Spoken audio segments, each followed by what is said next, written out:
दोस्तों जय हिंद। स्वागत है आपका ज्ञान की विपाशा चैनल पर। अगर आपने अभी तक चैनल को सब्सक्राइब नहीं किया है तो चैनल को कर लें सब्सक्राइब और बेल आइकन को भी प्रेस करें ताकि चैनल से संबंधित सभी तरह के अपडेट्स आपको मिलते रहे। दोस्तों आज के इस ऑडियो आर्टिकल कार्यक्रम में हम कल और आज की कुछ ज़रूरी और महत्वपूर्ण खबरों पर नज़र डालेंगे। तो आइए अपने ऑडियो आर्टिकल कार्यक्रम की शुरुआत करते हैं। दोस्तों आज की जो हमारी पहली खबर है वो काफ़ी वेदना और कष्ट भरी दुख भरी है, जो कि उड़ीसा के बालासोर में हुए भीषण ट्रेन हादसे को लेकर के है, जिसमें अब तक बताया जा रहा है कि 288 से ज़्यादा लोगों की मौत हो गई है और 1100 से ज़्यादा लोग घायल हैं। दोस्तों यह ट्रेन हादसा परसों यानी 2 जून को शाम करीब 7-8 बजे के बीच में हुआ और कहा जा रहा है कि 21वीं सदी का यानी पिछले 2 दशकों का सबसे बड़ा ट्रेन हादसा है। तो आइए देखते हैं अखबार क्या लिखता है इस पर। सिग्नल वापस लेने से मालगाड़ी से भिड़ी कोरोमंडल एक्सप्रेस। दोस्तों अखबार लिखता है कि उड़ीसा के बालेश्वर या बालासोर कह सकते हैं, उड़ीसा के बालेश्वर में बीते दिनों हुए भीषण ट्रेन हादसे में मरने वालों की संख्या 288 तक पहुंच गई है। वहीं घायलों की संख्या भी बढ़कर के 1100 से ज़्यादा हो गई है। इनमें से 100 की हालत गंभीर बताई जा रही है। इस दुर्घटना को देश का तीसरा सबसे बड़ा हादसा बताया जा रहा है। प्रारंभिक जांच में सामने आया है कि पहले कोरोमंडल एक्सप्रेस को मेन लाइन का सिग्नल दिया गया था, लेकिन इसे वापस ले लिया गया। इससे ट्रेन लूप लाइन में चली गई और वहाँ पहले से खड़ी मालगाड़ी से टकरा गई। और जब मालगाड़ी से कोरोमंडल एक्सप्रेस टकराई तो उसके डिब्बे दूसरी पटरी पर आ गए। तो वहीं दूसरी पटरी पर दूसरी तरफ से आ रहे Bengaluru Howrah superfast express Coromandel express के डिब्बों से टकरा गई, जिससे यह हादसा और बड़ा हो गया। मामले में उच्च स्तरीय जांच के आदेश दिए गए हैं। बालेश्वर के बहनंगा स्टेशन के पास दुर्घटना स्थल पर युद्ध स्तर पर राहत और बचाव कार्य चलता रहा है। यहाँ रेलवे के साथ ही एनडीआरएफ, उड़ीसा आपदा राहत बचाव दल, स्थानीय पुलिस प्रशासन की टीम के साथ सेना को भी बचाव में लगाया गया है। साथ ही साथ स्थानीय लोग भी काफ़ी राहत और बचाव कार्य में मदद कर रहे हैं। इसी बीच शनिवार को घटना का जायजा लेने और घायलों का हाल जानने के लिए देश के प्रधानमंत्री नरेंद्र मोदी जी और रेल मंत्री अश्विनी वैष्णव, उड़ीसा के मुख्यमंत्री नवीन पटनायक, बंगाल की मुख्यमंत्री ममता बनर्जी समेत रेलवे के तमाम वरिष्ठ अधिकारी दुर्घटना स्थल पर पहुंचे। इसी बीच राहत और बचाव कार्य पूरा हो गया है। हालांकि रूट बहाल होने में भी और समय लग सकता है। अखबार लिखता है कि रेलवे ने मृतकों के स्वजन को 10-10 लाख रुपए, गंभीर रूप से घायलों के लिए 2-2 लाख रुपए और मामूली रूप से घायलों के लिए 50-50 हज़ार रुपये का अनुग्रह राशि की घोषणा की है। वहीं प्रधानमंत्री ने दुर्घटना पर गहरा दुख व्यक्त करते हुए प्रधानमंत्री राहत कोष से मृतकों के स्वजनों के लिए 2-2 लाख रुपये और घायलों के लिए 50-50 हज़ार रुपये की अतिरिक्त अनुग्रह राशि की घोषणा की है। बंगाल की मुख्यमंत्री ममता बनर्जी ने हादसे में मारे गए बंगाल के यात्रियों के स्वजन को राज्य सरकार की तरफ से 5-5 लाख रुपए, गंभीर रूप से घायलों को 2-2 लाख रुपए और अन्य घायलों को 50-50 हज़ार रुपये की आर्थिक सहायता देने की घोषणा की है। यह दोस्तों हादसे के बाद ये राहत और बचाव के कार्य युद्ध स्तर पर चल रहे हैं और अब तो समाप्त भी हो गया होगा। देश के प्रधानमंत्री भी घटना स्थल पर जाकर के दुर्घटना के बारे में जाना। अखबार लिखता है कि बंगाल के शालीमार से चेन्नई जा रही कोरोमंडल एक्सप्रेस शुक्रवार शाम 6:35 पर बालेश्वर के बहनंगा बाजार स्टेशन से निकली थी। 6:54 पर तक यह ट्रेन मेन लाइन पर थी, जबकि कुछ ही दूरी पर बगल की लूप लाइन पर एक मालगाड़ी खड़ी थी। सिग्नल वापस लेने के कारण 6:55 पर कोरोमंडल एक्सप्रेस अचानक लूप लाइन पर चली गई और मालगाड़ी से टकरा गई। उस समय ट्रेन की रफ्तार लगभग 128 किलोमीटर प्रति घंटे थी। ट्रेन का इंजन मालगाड़ी के ऊपर चढ़ गया, इतनी स्पीड थी, जबकि पीछे के सभी डिब्बे बगल की डाउन पटरी पर गिर गए। ठीक उसी समय उस डाउन लाइन से होकर के बेंगलोर से हावड़ा जाने वाली सुपर फास्ट एक्सप्रेस गुजर रही थी, जिसकी रफ्तार 117 किलोमीटर प्रति घंटा थी। ट्रेन के ज़्यादातर डिब्बे दुर्घटना स्थल से आगे बढ़ चुके थे, लेकिन पीछे के 3 डिब्बों से कोरोमंडल एक्सप्रेस के डिब्बे टकरा गए। इस कारण यह हादसा और भी बड़ा हो गया। टक्कर के बाद कोरोमंडल एक्सप्रेस के 13 डिब्बे पूरी तरह से क्षतिग्रस्त हो गए। इसमें सामान्य, स्लीपर, AC 3 टियर और AC 2 टियर के डिब्बे शामिल थे। दुर्घटना के समय दोनों ट्रेनों में कुल 2000 से अधिक यात्री सवार थे और यह बात भी सामने आई है कि जिस लाइन पर दोनों ट्रेनें टकराई वह आंशिक रूप से जीर्ण थी। प्रधानमंत्री ने घटनास्थल का मुआयना करने के बाद कहा है कि यह घटना बेहद ही दर्दनाक और गंभीर है। मुझे अपना दर्द बयां करने के लिए शब्द नहीं मिल रहे हैं। इस घटना में मारे गए लोगों को वापस लाना संभव नहीं है, लेकिन सरकार उनके परिवारों के साथ मजबूती से खड़ी है। यह रेल हादसा देश के लिए सबक है। सरकार यात्रियों की सुरक्षा पर और जोर देगी। वहीं देश के रेल मंत्री अश्विनी वैष्णव का कहना है कि उन्होंने कहा कि इस हादसे की उच्च स्तरीय जांच कराई जाएगी। इतना बड़ा हादसा क्यों और कैसे हुआ यह पता लगाया जाएगा। दोस्तों हमारी अगली खबर है विश्व बैंक के नए अध्यक्ष को लेकर के। आइए देखते हैं अखबार इस पर क्या लिखता है। भारतवंशी अजय बंगा विश्व बैंक के अध्यक्ष बने हैं। भारतवंशी अजय बंगा ने शुक्रवार को विश्व बैंक के अध्यक्ष पद की जिम्मेदारी संभाल ली है। वह इस संस्था की अध्यक्षता करने वाले पहले भारतवंशी हैं। उन्होंने डेविड मालपास का स्थान लिया है। उन्होंने फरवरी में अपना पद छोड़ने की घोषणा की थी। विश्व बैंक के कार्यकारी निदेशक ने 3 मई को बंगा का चयन किया था। वह इसके 14वें अध्यक्ष होंगे। उनका कार्यकाल 5 वर्षों का होगा। इस वर्ष फरवरी में ही राष्ट्रपति जो बाइडेन ने घोषणा करते हुए कहा था कि अमेरिका अजय बंगा को विश्व बैंक का नेतृत्व करने के लिए नामित करेगा। विश्व बैंक की ओर से ट्वीट में एक तस्वीर जारी की गई है। इसमें वे बैंक के मुख्यालय में प्रवेश करते नजर आ रहे हैं। ट्वीट में कहा गया है कि विश्व बैंक के नए अध्यक्ष के रूप में अजय बंगा का स्वागत है। हम एक ऐसे विश्व के निर्माण के लिए प्रतिबद्ध हैं जो गरीबी मुक्त हो। अंतर्राष्ट्रीय मुद्रा कोष की मैनेजिंग डायरेक्टर क्रिस्टालिना जॉर्जिवा ने ट्वीट कर कहा कि बंगा को नई भूमिकाओं के लिए ढेर सारी बधाइयाँ। अखबार यह भी लिखता है कि बंगा को नॉमिनेट करते वक्त अमेरिका के राष्ट्रपति जो बाइडेन ने कहा था कि उन्हें जलवायु परिवर्तन जैसी चुनौतियों का सामना करने का विस्तृत अनुभव है। साथ ही वर्ल्ड बैंक ने आधिकारिक बयान में कहा है कि बैंक बंगा के साथ काम करने के लिए उत्साहित है और विकासशील देशों की चुनौतियों को पार करते हुए हर उम्मीदों को पूरा करने की कोशिश करेगा। अजय बंगा की बात करें तो वो अखबार लिखता है कि यह महाराष्ट्र के पुणे में इनका जन्म हुआ। 63 वर्षीय अजय बंगा का जन्म महाराष्ट्र के पुणे में हुआ था। बंगा की स्कूलिंग हैदराबाद पब्लिक स्कूल से हुई। उनके पिता हरभजन सिंह बंगा भारतीय सेना में लेफ्टिनेंट जनरल के पद पर थे। स्कूल की पढ़ाई के बाद उन्होंने दिल्ली यूनिवर्सिटी में दाखिला लिया।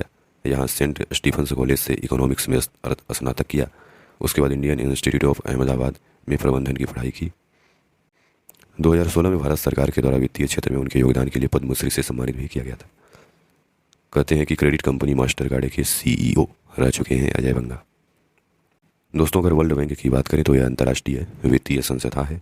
वर्ल्ड बैंक और IMF को ब्रेटन वुड्स की जुड़वा बहाने कहा जाता है, क्योंकि 1944 में ब्रेटन वुड्स सम्मेलन के बाद ही इन संस्थाओं का गठन हुआ था। इसकी स्थापना के बारे में बताया गया है कि 7 जुलाई 1944 को इसकी स्थापना हुई और यह एक इंटरनेशनल फाइनेंशियल इंस्टीट्यूशन है, अंतर्राष्ट्रीय वित्तीय संस्था। इसका हेडक्वार्टर वाशिंगटन DC में है, अमेरिका की राजधानी में, और इसमें 189 कंट्रीज सदस्य हैं। अब इसके अध्यक्ष अजय बंगा हो गए। दोस्तों, अगली महत्वपूर्ण खबर है कि फौरन आराम देने वाली 14 दवाओं पर केंद्र सरकार ने रोक लगाई है। विशेषज्ञ समिति की सलाह पर फैसला केंद्र सरकार ने की थी 344 दवाओं के निर्माण, वितरण और बिक्री पर रोक लगाने की घोषणा। अखबार लिखता है कि सरकार ने 14 फिक्स्ड डोज कॉम्बिनेशन यानी FDC दवाओं पर रोक लगा दी है। ये दवाएं अब बाजार में नहीं मिलेंगी। इनमें कई दवाएं ऐसी हैं जो फटाफट आराम तो देती हैं, लेकिन इनसे लोगों को नुकसान भी होता है। केंद्र सरकार ने विशेषज्ञ समिति की सलाह पर यह कदम उठाया है। इन दवाओं में 2 या 2 से अधिक दवाओं के मिश्रण होते हैं। केंद्रीय स्वास्थ्य मंत्रालय ने बीते दिनों इस आशय की अधिसूचना जारी की है। प्रतिबंधित दवाओं में सामान्य संक्रमण जैसे सर्दी, खांसी, कफ, बुखार को ठीक करने वाली निमुसुलाइड और पैरासीटामोल टैबलेट के अलावा क्लोफेनिरामिन मैलेट और कोडाइन सिरप का कॉम्बिनेशन, फोलकोडाइन, प्रोमेथाजाइन, एमोक्लेसिन आदि अन्य कई दवाएं हैं। विशेषज्ञ समिति का कहना है कि इन मिश्रण वाली दवाओं का कोई उपचारात्मक औचित्य नहीं है और इनसे खतरा हो सकता है। इसलिए व्यापक जनहित में इनके निर्माण, वितरण और बिक्री पर ड्रग्स एंड कॉस्मेटिक्स अधिनियम 1940 की धारा के तहत प्रतिबंध लगाना जरूरी है। क्या होती हैं ये FDC फिक्स्ड डोज कॉम्बिनेशन? ऐसी दवा होती हैं जो 2 या 2 से अधिक दवाओं के संयोजन से तैयार होती हैं। इन्हें कॉकटेल दवाएं भी कहा जाता है। FDC दवा को लेकर के अक्सर बहस भी होती रही है कि ऐसे कॉम्बिनेशन बनाए जाने चाहिए या नहीं। अमेरिका और कई यूरोपीय देशों में इन दवाओं की प्रचुरता पर रोक है। माना जाता है कि FDC दवाएं सबसे ज़्यादा भारत में ही बिकती हैं। सरकार ने 2016 में सुप्रीम कोर्ट के द्वारा गठित विशेषज्ञ समिति के सुझाव पर 344 मिश्रण वाली दवाओं के निर्माण, वितरण और बिक्री पर रोक लगाने की घोषणा की थी। सरकार के आदेश में कहा गया था कि इन दवाओं को बिना किसी वैज्ञानिक आंकड़ों के मरीजों को बेचा जाता है। तब दवा निर्माताओं ने सरकार के आदेश को सुप्रीम कोर्ट में चुनौती दिया था। मौजूदा प्रतिबंधित 14 दवाएं उन्हीं 344 दवाओं में से हैं। दोस्तों, अगली खबर है कि जो राजद्रोह कानून की धारा को लेकर के विधि आयोग ने सिफारिश दिया था, उस पर कुछ विपक्षी दलों के नेताओं ने सवाल उठाया है। उसी को लेकर के अखबार लिखता है कि कांग्रेस के वरिष्ठ नेताओं में से पी चिदम्बरम और शशि थरूर ने विधि आयोग के द्वारा राजद्रोह के अपराध से संबंधित दंडात्मक प्रावधान का समर्थन किए जाने पर शनिवार को सवाल उठाए।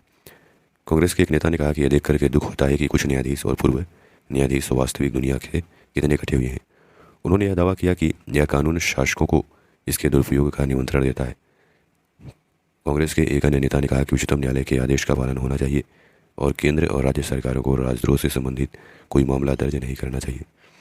पूर्व गृह मंत्री चिदम्बरम ने ट्वीट किया कि भारतीय दंड संहिता की धारा 124A राजद्रोह की वैधानिकता की जांच परख करने वाली विधि आयोग के सुझाव कुछ इस तरह है कि किसी चिकित्सक के द्वारा सुझाया गया उपचार बीमारी से भी ज़्यादा खतरनाक हो। अखबार लिखता है कि उन्होंने कहा कि जब राजद्रोह के कानून को निरस्त करने की मांग हो रही है, ऐसे समय में विधि आयोग ने सिफारिश किया है कि सजा को 3 साल से बढ़ाकर 7 साल किया जाए। कांग्रेस के नेता ने दावा किया कि इस तरह का खतरनाक कानून शासकों की इस बात का निमंत्रण देता है कि वे इसका दुरुपयोग करें। यह बात कई बार साबित हो चुकी है। उन्होंने यह भी कहा कि यह देखकर के दुख होता है कि कुछ न्यायाधीश और पूर्व न्यायाधीश इस तरह से वास्तविक दुनिया से कटे हुए हैं। दोस्तों, अपनी अगली खबर की ओर आगे बढ़ते हैं। सप्लाई चेन समझौते से मैन्युफैक्चरिंग हब बनेगा भारत। क्या समझौता हुआ है? चाइना पर निर्भरता खत्म करने के लिए 14 देशों ने किया है इंडो पैसिफिक इकोनॉमिक फ्रेमवर्क का गठन।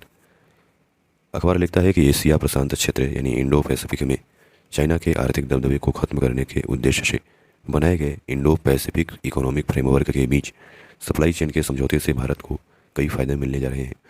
वाणिज्य और उद्योग मंत्रालय के मुताबिक IP Indo Pacific economic framework के बीच होने वाले इस समझौते से भारत कई प्रमुख वस्तुओं का मैन्युफैक्चरिंग केंद्र बन सकता है।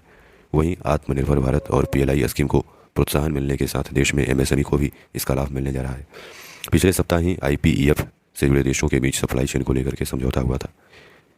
अखबार लिखता है कि कोरोना काल के दौरान भरोसेमंद और पारदर्शी सप्लाई चेन को स्थापित करने के साथ एशिया प्रशांत क्षेत्र में चाइना के अतिक्रमण पर रोक लगाने की जरूरत महसूस की गई। इसके लिए साल 2021 में IPEF की शुरुआत की गई। वाणिज्य और उद्योग मंत्रालय के मुताबिक इस समझौते पर अमल शुरू होने के बाद भारत सेमीकंडक्टर समेत कई महत्वपूर्ण वस्तुओं के उत्पादन का केंद्र बन सकता है। इससे भारत की घरेलू मैन्युफैक्चरिंग क्षमता में बढ़ोतरी होगी। प्रमुख वस्तुओं के प्रोडक्शन के लिए निवेश में बढ़ोतरी होगी, जिससे लॉजिस्टिक सेवा और अन्य इंफ्रास्ट्रक्चर के विस्तार का मौका मिलेगा। इन सबका फायदा देश के MSME के साथ निर्यात को भी मिलेगा। वैश्विक अर्थव्यवस्थाओं में इन 14 देशों की 40% हिस्सेदारी है। मंत्रालय के मुताबिक समझौते के तहत सभी देशों में सप्लाई चेन विकसित की जाएगी। दोस्तों, इंडो पैसिफिक इकोनॉमिक फ्रेमवर्क की बात करें तो यह एक अमेरिका के नेतृत्व वाला पहल है, जिसका उद्देश्य है भाग लेने वाले देशों के बीच आर्थिक साझेदारी को मजबूत करना, ताकि भारत प्रशांत क्षेत्र यानी इंडो पैसिफिक क्षेत्र में लचीलापन, स्थिरता, समावेशिता, आर्थिक विकास, निष्पक्षता, प्रतिस्पर्धात्मकता को बढ़ावा दिया जा सके। इंडो पैसिफिक इकोनॉमिक फ्रेमवर्क को 2021 में 1 दर्जन शुरुआती साझेदारों के साथ लॉन्च किया गया था। यानी दोस्तों, जो इंडो पैसिफिक इकोनॉमिक फ्रेमवर्क है उसको 2021 में 1 दर्जन शुरुआती साझेदारों के साथ लॉन्च किया गया था, जो एक साथ विश्व की GDP के 40% का प्रतिनिधित्व करते हैं। IPEF एक मुक्त व्यापार समझौता नहीं है, लेकिन सदस्यों को उन हिस्सों पर बातचीत करने की अनुमति देता है जो वे चाहते हैं। वार्ता 4 मुख्य स्तंभों के साथ होगी: आपूर्ति श्रृंखला लचीलापन, स्वच्छ ऊर्जा डिकार्बोनाइजेशन और बुनियादी ढांचा, कराधान और भ्रष्टाचार विरोधी, निष्पक्ष और लचीला व्यापार। वर्तमान में अगर देखा जाए तो भारत और प्रशांत महासागर में स्थित 13 देश इसके सदस्य हैं: Australia, Brunei, Fiji, Bharat, Indonesia, Japan, south Korea, Malaysia, New Zealand, Philippines, Singapore, Thailand, America और वियतनाम। ये निम्न देश इसमें शामिल हैं इंडो पैसिफिक इकोनॉमिक फ्रेमवर्क में। कुल 14 देश हैं। अगली खबर है कि OPEC प्लस की देशों की बैठक शुरू, उत्पादन में कटौती पर सहमति संभव। तेल उत्पादक देशों के संगठन OPEC, organisation of petroleum exporting countries, और उसके सहयोगियों की 2 दिवसीय बैठक वियना में शुरू हो गई है, क्योंकि OPEC का जो हेडक्वार्टर है ऑस्ट्रिया की राजधानी वियना में है। इस बैठक में तेल उत्पादन में 10 लाख बैरल प्रतिदिन की कटौती पर सहमति बन सकती है। OPEC और रूस के नेतृत्व वाले सहयोगियों के समूह को OPEC प्लस कहा जाता है, और OPEC प्लस दुनिया के करीब 40% कच्चे तेल का प्रोडक्शन करता है। सूत्रों का कहना है, यानी अखबार लिखता है कि सूत्रों का कहना है कि OPEC प्लस तेल की कीमतों में कमी और आपूर्ति की कमी का सामना कर रहा है। अगर तेल का उत्पादन वह घटा देगा तो तेल महंगा होगा। OPEC प्लस के मंत्रियों की बीते दिनों होने वाली बैठक में तेल उत्पादन में कटौती के विकल्प पर चर्चा की जाएगी। OPEC देशों ने शनिवार को एक बैठक में कहा, लेकिन मंत्रियों ने इस बैठक को लेकर के कोई प्रतिक्रिया नहीं दी। OPEC प्लस में OPEC और रूस तथा उसके सहयोगियों के संगठन को OPEC प्लस कहते हैं, यानी OPEC और रूस के नेतृत्व वाले सहयोगियों के समूह को OPEC प्लस कहा जाता है। तो दोस्तों, आशा करते हैं कि आपको इस ऑडियो आर्टिकल कार्यक्रम के माध्यम से काफ़ी कुछ जानने को मिला होगा। धन्यवाद।